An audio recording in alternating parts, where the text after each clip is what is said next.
aí, pessoal, voltando para a nossa última parte da aula de reprodução, nós vamos falar um pouquinho agora sobre a reprodução humana de uma forma bem breve, porque isso não é muito cobrado ali na prova do Enem. E a reprodução humana, então, ela vai envolver o quê? Como falei, uma reprodução sexuada, então ela vai envolver gametas, obviamente. E o gameta masculino, chamado espermatozoide, ele é uma célula haploide, ela foi obtida então por meiose, produzida lá no testículo. E temos o óvulo como gameta feminino, também haploide, formada por meiose lá no ovário. Então, por meio da fecundação, nós vamos ter a formação do zigoto, que já é uma célula diploide, ou seja, uma célula 2N. Por isso que há uma variabilidade genética, porque eu tenho uma carga genética aqui e uma carga genética aqui. Então, elas vão se unir, vão se recombinar e eu vou ter, então, a formação de um zigoto com uma carga genética diferente, com uma mistura, com uma recombinação desses dois gametas aqui. Isso é a diferença principal com relação à reprodução assexuada. Beleza, galera? Vamos falar sobre um assunto que é bem importante, assunto que já foi questão do Enem, vamos até fazer essa questão lá na sessão Como Cai no Enem, que é o ciclo menstrual. Afinal, é por meio do ciclo menstrual, de todo o ciclo da mulher, que a gente vai ocorrer realmente a formação do óvulo, que é o gameta feminino. E aí, pessoal, é importante a gente saber quais os hormônios que estão envolvidos nesse ciclo menstrual. Então, como nós falamos, o gameta feminino é o óvulo. Então, antes disso, lá nos nossos ovários, nós temos os folículos ovarianos. E aí eles vão amadurecendo, formando aí um óvulo. Depois, então, esse óvulo vai ser liberado no processo de ovulação. Eu vou ter a formação do corpo lúteo lá, sua morte, digamos assim, do corpo lúteo ali. Então, o mais importante é a gente saber isso. Ter em mente que eu preciso ali do meu óvulo, da minha ovulação, isso tudo tem a ver com o meu ciclo menstrual. E aí, pessoal, quais seriam os hormônios envolvidos? Nós temos 4 hormônios envolvidos no ciclo menstrual: o LH, o FSH, o estrogênio e a progesterona. E aí, vamos começar então a falar sobre o LH e o FSH. Eles são produzidos na adenohipófise, os dois. O FSH, qual é a função dele? Estimular os folículos ovarianos a produzirem óvulos.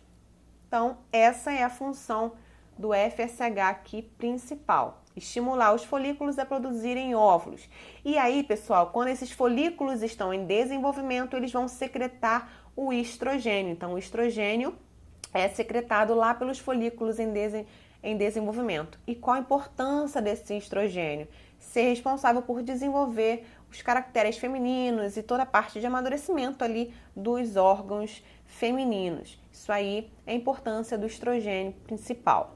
Já o LH, pessoal, ele também é produzido pela adenohipófise e ele já vai ser o estímulo hormonal para a ovulação. No pico de LH, eu vou ter a minha ovulação, depois eu vou ter também a formação do corpo lúteo, que vai ser o responsável por produzir a progesterona, que é super importante para manter o endométrio desenvolvido. O que é o endométrio? É a parede lá do meu útero. É a camada de células, é o tecido responsável ali por recobrir o útero da mulher. E aí, pessoal, nós temos uns gráficos aqui que são bem importantes da gente conhecer.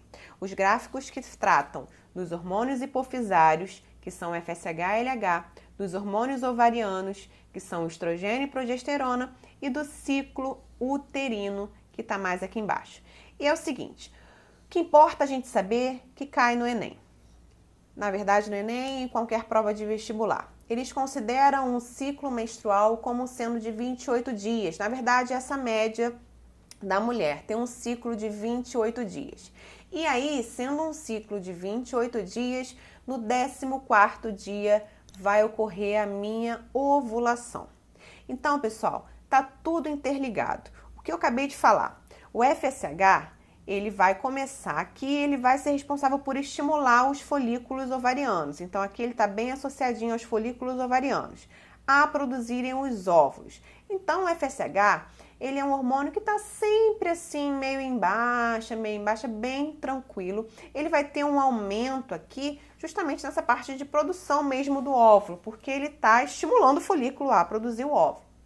E aí, nesse mesmo momento que o folículo está lá se desenvolvendo aqui, ó, o folículo está em crescimento, o que eu falei que o folículo vai fazer? Produzir estrogênio.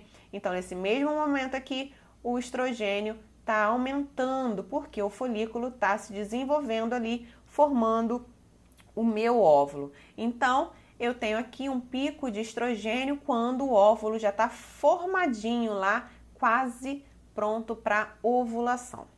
E aí depois então eu tenho o LH. Por que tudo isso acontece, pessoal? Por conta de um mecanismo de feedback. Ou seja, se eu tenho aqui meu FSH estimulando os folículos a crescer e esses folículos estão produzindo estrogênio, quando eu tenho uma quantidade de estrogênio grande, eu já entendo, meu organismo entende o quê? Opa, já não preciso mais produzir FSH. E aí ele começa a baixar. É tudo muito regulado. Outra coisa importante da gente saber é que o LH, ele é o estímulo para minha ovulação. Então, o pico dele só vai acontecer justamente perto aqui do 14º dia, que é o dia que vai ocorrer a minha ovulação. Ou seja, eu vou ter aqui, ó, a liberação de um óvulo. Beleza, pessoal? E outra coisa, depois disso, então, que o LH vai estimular a formação, ele também é responsável por formar lá o corpo lúteo. Então, esse corpo lúteo, como eu falei, é responsável pela produção de progesterona. Então, olha aqui, depois da minha ovulação, eu tenho a formação do meu corpo lúteo que vai produzir progesterona. Então, olha aqui como que tá o meu pico de progesterona, bem altão na parte de formação do meu corpo lúteo. E aí, o importante a gente saber com relação ao meu ciclo uterino que lá no dia 0 que ele fala, é o dia que houve a menstruação, ou seja, houve a descamação do meu endométrio. A menstruação nada mais é do que o endométrio se descamando. Depois, então, pessoal, eu tenho a ação justamente aqui do estrogênio, certo? Vem aqui que o estrogênio ele vai aumentando. Com isso, eu também vou aumentando aqui a minha fase proliferativa, ou seja, eu estou proliferando o meu endométrio ali. Depois, então, eu tenho um pico de progesterona. Progesterona, ele é muito importante para manter o endométrio desenvolvido. Ele é o principal hormônio da gravidez. Tanto que, às vezes, mulheres que estão com problemas aí, que precisam segurar o bebê, que a gente diz, tem que usar progesterona, porque é o hormônio que vai manter o endométrio. Eu preciso ter um endométrio desenvolvido ali para ter esse bebê crescendo ali dentro do meu útero. E aí, então, eu tenho a progesterona super associada à minha fase secretora. Eu tô aqui, ó, com o meu endométrio bem grandão. Pessoal, então é isso que a gente precisa saber. O FSH está relacionado ao estrogênio, porque ele vai estimular o folículo a crescer. Ele vai ter um picozinho maior aqui, lá no início, quando ele está estimulando o pico crescer, mas ele, de forma geral, ele se mantém em baixa. Agora, é importante a gente saber essa curvinha do LH aqui, que tem o pico lá no 14º dia. Assim como o estrogênio, ele tem esse aumento aqui antes do 14º dia. E depois a progesterona, ela só vai crescer aqui no final, justamente depois que a gente já tem o corpo lúteo. Beleza, galera? É tudo isso que a gente precisa saber sobre o ciclo menstrual. Agora vamos para a seção Como Cai Neném, para a gente ver aí como cai excreção e reprodução. Até lá!